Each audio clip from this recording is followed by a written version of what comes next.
amigos, y estamos aquí de vuelta en Conoce a los Tuyos y hoy tenemos la presencia de nada más y nada menos que del presidente del hipódromo, el señor Ervin Rodríguez, a quien le damos la bienvenida a este nuevo segmento. Saludos, Ervin, y bienvenido. Saludos, Alvin, y saludos a toda la fanaticada hípica. Así que muy contento de estar aquí en este programa. Muy agradecido. Y realmente el concepto del programa es que la gente pueda conocer un poquito más a fondo las personas que están aquí en la hípica. En el caso suyo, imagínese, presidente del hipódromo, en algún momento usted pensó, porque muchos sueñan con ser dueños de caballo, con ser jinete, con diferentes facetas, pero ser dueño del hipódromo, ¿eso era uno de sus planes? No, definitivamente no. Ser dueño de caballo, sí. Yo soy un enamorado de los caballos desde que tenía 5 años, montaba caballo. Yo tenía un tío mío que era dueño de una finca grandísima y tenía muchos caballos de paseo, paso fino y demás. Y mis papás me llevaban desde que yo tenía 5 años y me empecé a montar en los caballos. Ahí le cogí un amor especial a los caballos. Y después la historia siguió por ahí hasta que finalmente un día tuve la oportunidad de tener mi primer caballo de carrera. Pero fíjate, antes de eso, porque sí te enamoraste de los caballos como tal, pero de los caballos de carrera, ¿cuál es tu primer encuentro con un pura sangre? Bueno, mi primer encuentro con un pura sangre, y esto suena bien fuerte porque es algo y es una historia a la vez bien bonita en términos de cómo yo entro a la hípica. Yo tenía alrededor de 11 años, de 11 a 12 años, y la primera vez que voy a un hipódromo fue al hipódromo Quintana. Okay. Y esa primera vez que fui fue en agosto 27 de 1956. Wow. Okay. Pues, ¿qué pasó? ¿Por qué yo voy? Yo voy ahí porque mi papá tenía un colmado carnicería en la parada 22, que fue uno de los tiempos en donde yo me crié en esa área. Y entonces él era bien fanático, el carnicero, bien fanático. Y él se pasaba diciéndole a mi papá, mira, yo quiero llevar al nene al hipódromo, pues le gustan los caballos de carrera, veo que... Y papi nunca quería, papi no le gustaba eso. Y entonces, hasta que finalmente él lo convence, y ese día en particular le dice, mi papá le decían Yeyo, era Gabriel igual que yo, pero le decían, entonces dice, mira Yeyo, déjame llevar al nene que hoy corre camarero. Oh. Y entonces yo estaba, imagínate, bien entusiasmado, camarero. Pues ya había escuchado de camarero. Oh, sí, imagínate, en todos estos años ya Camarero estaba haciendo su historia. Claro. Y se escuchaban las carreras, no se veían por televisión, pero se escuchaban por radio.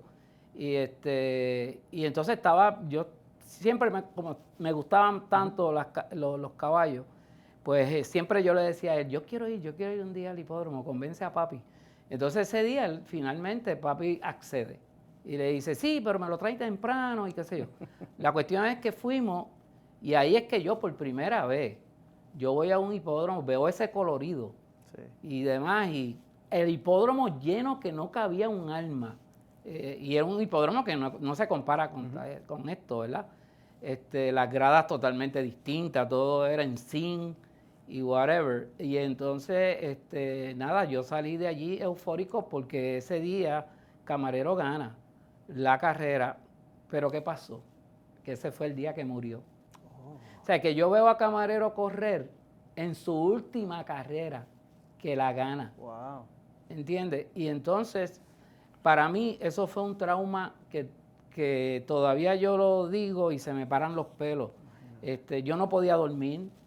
Era como que algo en la psiquis, algo que se me metió por dentro. Yo veía el caballo, yo me acostaba en la cama. Bueno, me iba con los viejos, yo quiero dormir con ustedes, como que veía el caballo, o sea, una cosa increíble. Y tardó mucho tiempo en quitárseme eso.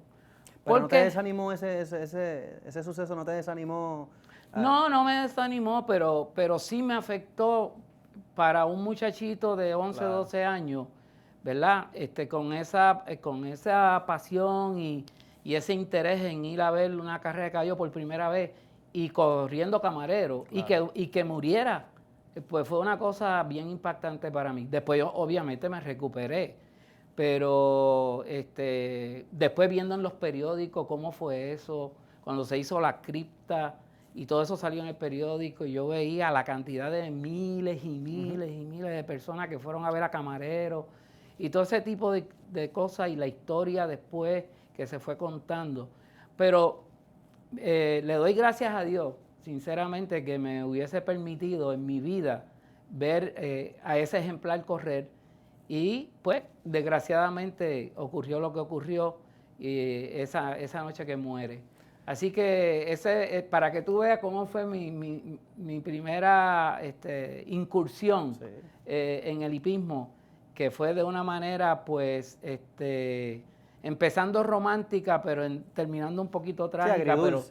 Pero finalmente nada, después yo me quedé, como dicen los teenagers, yo me quedé juqueado con el hipismo y ya me gustaba desde antes de ese evento y después seguí estudiando, whatever. Yo me crié también una parte de mi vida en la Parada 22, donde aquello era puro hipismo. Allí estaba Pito Rivera Monge, el Capitán Moraza. Allí vivían mucha gente alrededor y yo me crié en eso. Yo estudiaba la intermedia en La Labra y después estudié en la Central High, que estaban cerca. Y toda esa área allí... ¿Y tú eras de los que iba con el programa en el bolsillo? No, completo. Es más, te voy a decir más. Tú sabes, en un momento dado mis papás tuvieron que enganchar los guantes conmigo con relación al hipismo porque no me dijeron, mira, vamos a dejarlo. Yo iba a la agencia y conseguía las revistas. Las revistas antes traían en la portada la cara de un caballo y el nombre, ¿verdad? Pues tú sabes lo que yo hice. Yo recortaba esas fotos y yo las puse en mi cuarto, estuvo forrado completo de las revistas de ese entonces. Así que te podrás imaginar cómo era yo con relación al hipismo. Y esa pasión con el tiempo, ¿verdad? Como mencionaste, ese romanticismo, esa manera de verla, ¿cambia con el tiempo para ti o sigue siendo igual ahora que tienes tus caballos?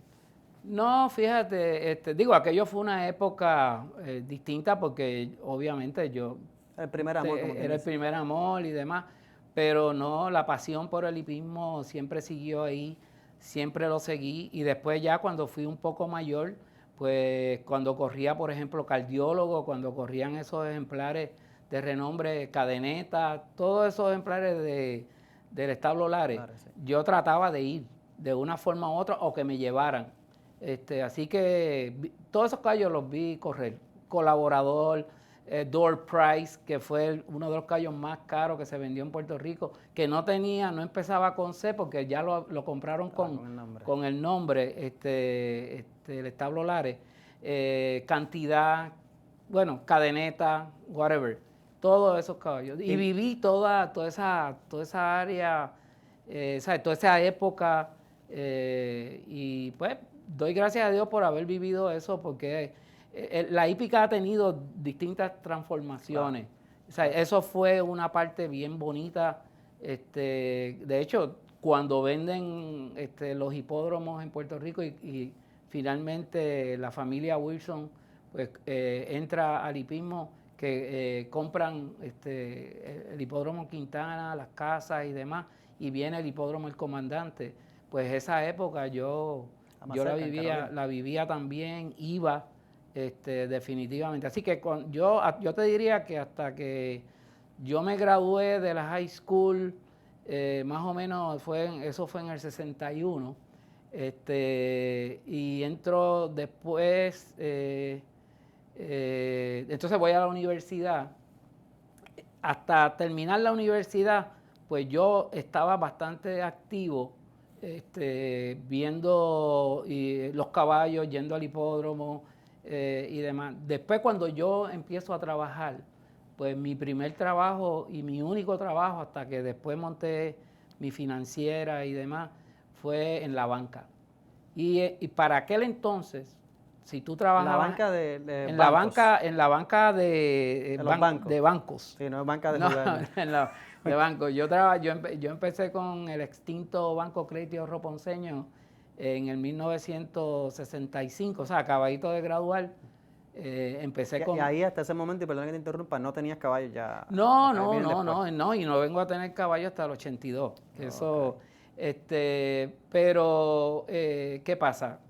Cuando tú entrabas a la banca te hacían firmar unos documentos, que ya no lo hacen, pero te hacían firmar unos documentos que tú no podías jugar, tú no podías ir a un hipódromo y demás, y yo eso lo seguí siempre al pie de la letra, con un sufrimiento espectacular, porque yo lo que hacía era, pues, los domingos, porque ni en 10 semanas tenía tiempo, pero los domingos yo jugaba mi cuadrito por allá, que nadie sabía, me iba para mi casa, veía las carreras, y así fue que yo estuve todos esos años hasta que finalmente me independizo. Así que fueron muchos años de sufrimiento porque no iba al hipódromo. Wow. O sea, y yo fui bien estricto en eso. Yo decía, me cogen los auditores en el hipódromo un día o cualquier cosa, me votan y whatever. Así que realmente fue una época donde yo mismo me impuse. Yo dije, bueno, tengo que... esas ansias y demás por tener, por participar más de la hípica y demás. Pero nada, después lo logro porque después yo dejé al Banco Crédito, eso fue en el 1975, o sea, yo trabajé con ellos 10 años y después yo me voy para First Bank. Que en aquel momento First Bank, en el 1975, no se llamaba First Bank, era First Federal Savings and Loan Association. Wow, después fue que se convirtió en un banco comercial y yo me voy a trabajar con ellos presidiendo una subsidiaria que era lo que se llama un banco hipotecario del banco, que se llamaba First Financial Services Corporation. Así fue que yo entro en la red de First Bank. Ahí estuve como año y medio, por el trabajo que hice y demás, y me destaqué, gracias a Dios, pues ahí el presidente del banco en aquel momento me dice, mira, Elvin, yo te necesito ahora directamente en el banco. Entonces me nombra primer vicepresidente a cargo de todas las sucursales de First Bank. Okay. Y ahí, entre esos y otras posiciones más que ocupo en el banco, pues tuve casi 9 años y en el 1982 decido renunciar y montar mi propia financiera. Ahí es que yo monto a Progressive Finance and Investment Corporation, que es una compañía de financiamiento de primas de seguros. Que todavía... no, ya lleva 37 años de establecida. Lo mismo que llevo prácticamente de dueño de caballo.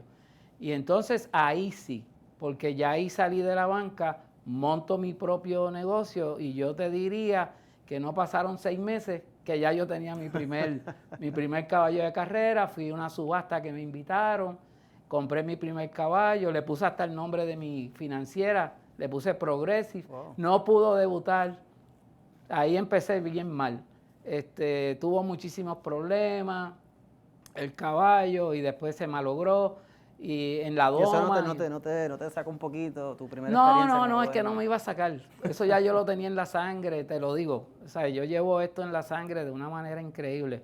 Y entonces, bueno, no me sacaron mis papás de eso, que ellos querían todo el tiempo, mira, tú no puedes seguir eso de los caballos y esto y lo otro. ¿Pero por qué? Porque en aquel tiempo se veía como si sí, es que salía mucha información negativa. Siempre ha salido cosas negativas, ¿verdad?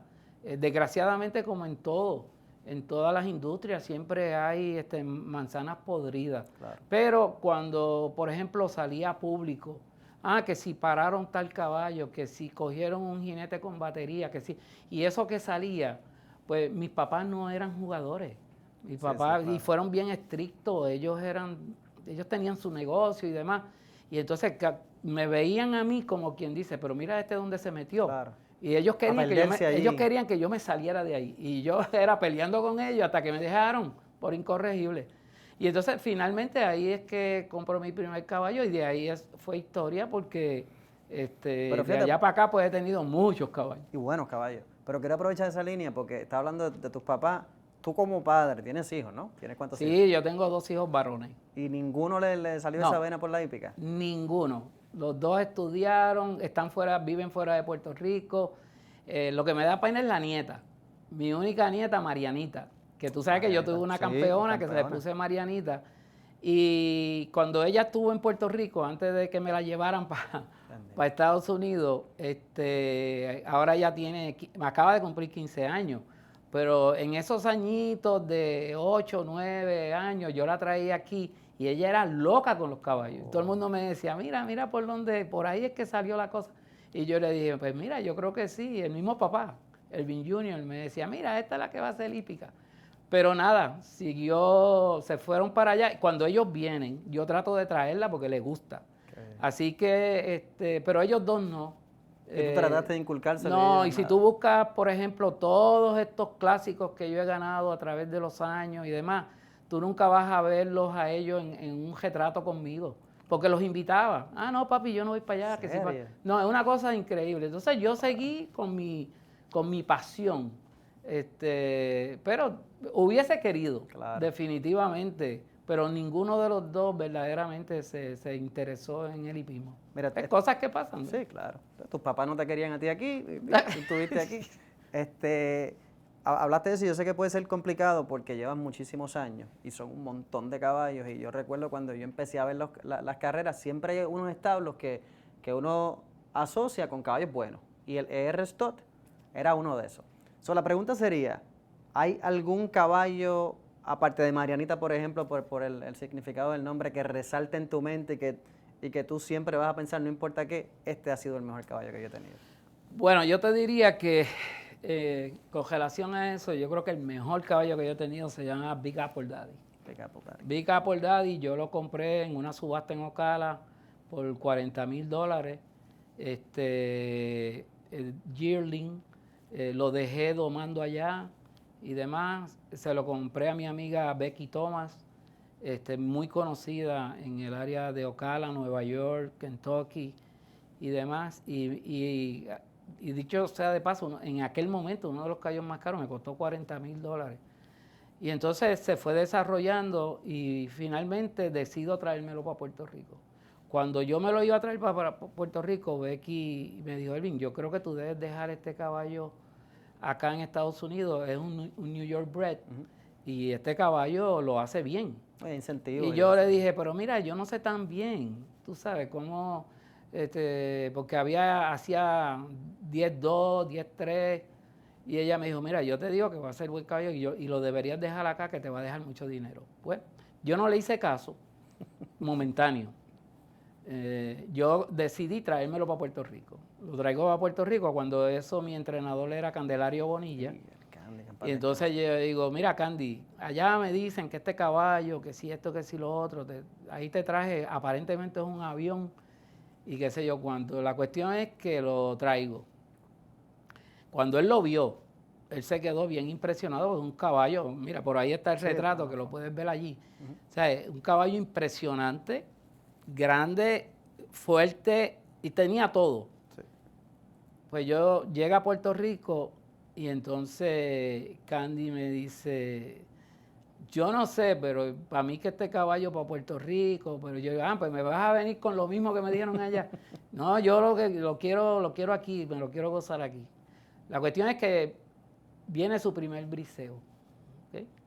Le da su primer briseo, 400 metros para 22 flat. Segundo briseo, lo llevan a 600 metros, 34-2.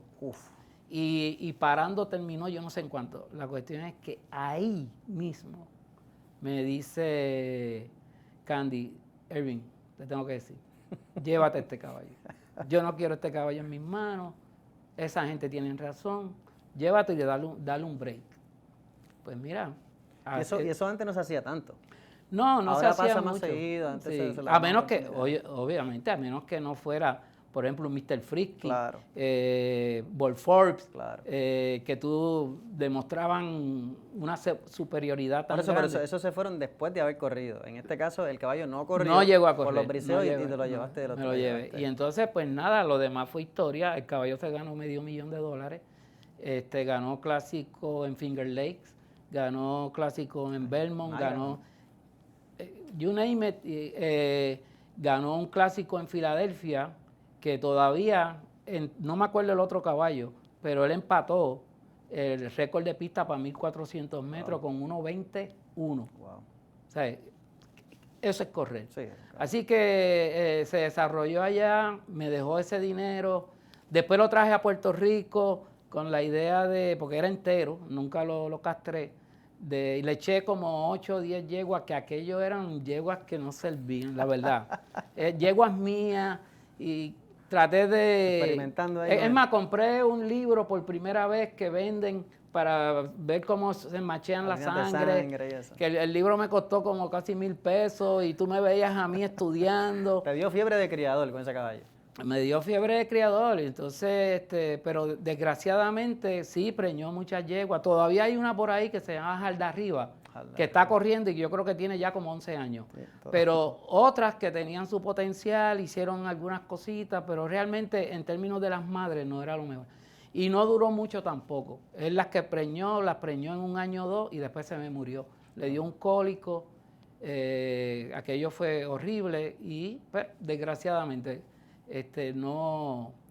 Así que ese caballo para mí pues tiene mucha importancia. Después yo tuve a Tonight Wager. Sí, Tonight Wager ganó 17 carreras en Puerto Rico.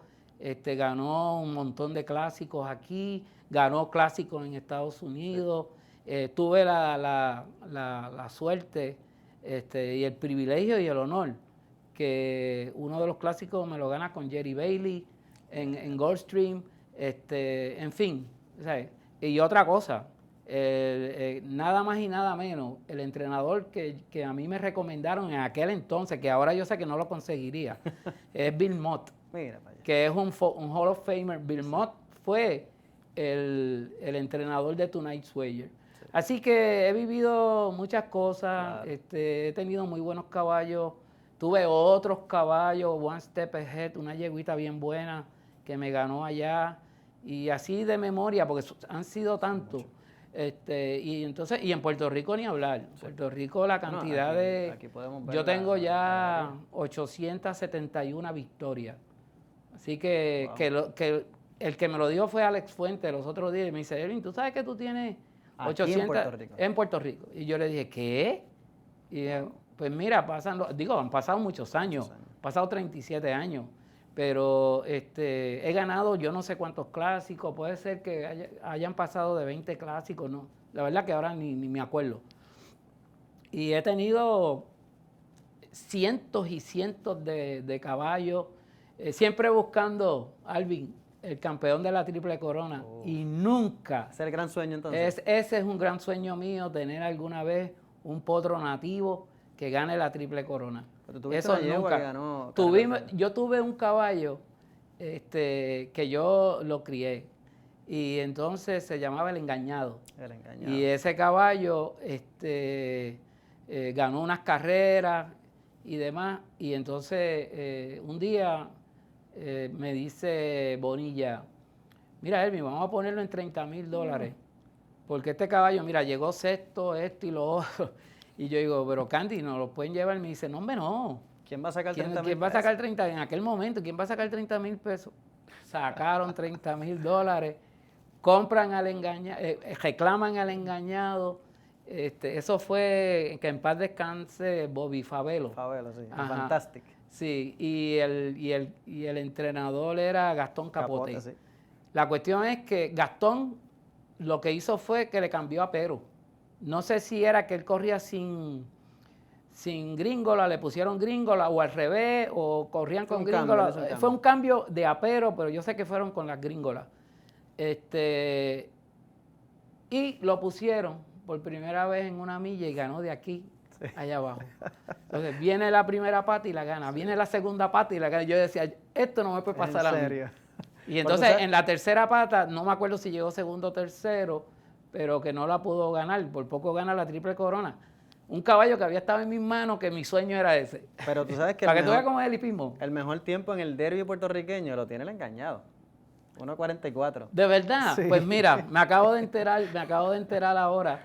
Y eso tú sabes, como que eso sí, te molesta eso me chocó un poco. Sí, porque uno es competidor, como quiera que sea. Tú no estás haciendo la carrera en la pista, pero tú estás compitiendo contra otros dueños y eso.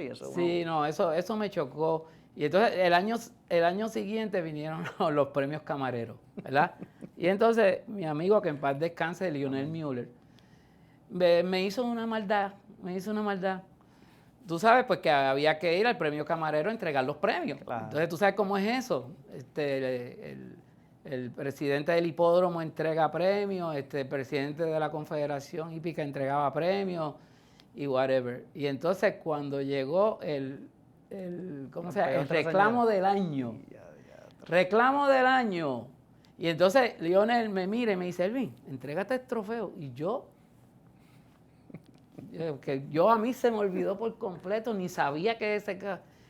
Bueno, yo estoy allí esperando cuando yo veo el engañado, reclamo del año. Yo miro a Lionel y yo digo, yo lo quería matar. Y me tocó a mí entregar el trofeo de... Pero tú has estado también en el otro lado también en la otra cara de la moneda, porque tú llegaste a reclamar un caballo que después de eso ganó clásico, que fue uno número. Bueno, esa es otra historia bien bonita. A mí me han pasado muchas cosas interesantes. Yo reclamo al Santanita, ¿qué se llama? O que es doctor. O Dios mío, ¿cómo se llama? Ahora se me olvidó, es con Anita. La cuestión es que le reclamo... Carmen Anita. Rafael Jiménez, el doctor Rafael. Con el doctor. Y entonces yo le reclamo, no me acuerdo si fue 25,000 o 20,000 o algo, reclamo unos números. Y entonces la primera carrera que corre conmigo era la primera pata, que antes era para importados, y gana la primera pata. Viene la segunda pata y gana la segunda pata. Y viene la tercera, gané con unos números. Por lo menos la ganaste. Pues tú sabes qué, las únicas 3 carreras que ese caballo ganó fueron esas. O sea, yo digo, tenía que ser eso. Después vino otro caballo. Y no te conformas con eso, ¿verdad? Con esa triple corona no te conformas. No, yo quiero la nativo. Nativo es nativo y uno lo lleva más en el corazón, y eso yo espero todavía antes que me muera, a ver si Dios quiere me da la oportunidad de ganar la triple corona. Eso no es fácil, Pero después gané también con importado con Clear Future. Clear Future fue otro caballo extraordinario que se lo compré también a Becky Thomas en Ocala. En fin, te digo que he tenido unas satisfacciones enormes con muchos caballos. Obviamente Marianita, claro. La Sabanera. La Sabanera también, eso es otra historia. Ese año que yo compro a Sabanera en la subasta a Urrutia, cuando Urrutia tenía su potrero, $3,700 Wow. costó en subasta. La más barata que yo he tenido, bueno, la segunda más barata es Ausencia, pero esa es otra que es de ahora. Pero con 3,700 pesos se ganó la yegua de 60,000, de 70,000, de 50,000. ¿Se ganó a los machos? O sea, fue campeona, se ganó a los machos. Sí. O sea, que para que tú veas que cómo es esto. Pero nada, he tenido grandes satisfacciones. Pero fíjate, con una pregunta que se me ocurre, porque llevando tantos años en esto, y yo supongo que hay una relación entre el nombre del hipódromo, que es Camarero, cuando usted como presidente lo adquiere, hay una relación con eso y su primera experiencia. Total. ¿Cuánto, o sea, te lo pregunto porque para ser un dueño con tantos ejemplares, ¿cómo ustedes escogen el nombre? ¿Cómo le hacen? El nombre, ¿Hay un libro? Bueno, ahí estamos. Cuando finalmente logramos juntar el grupo que en aquel entonces empezó para comprar al comandante,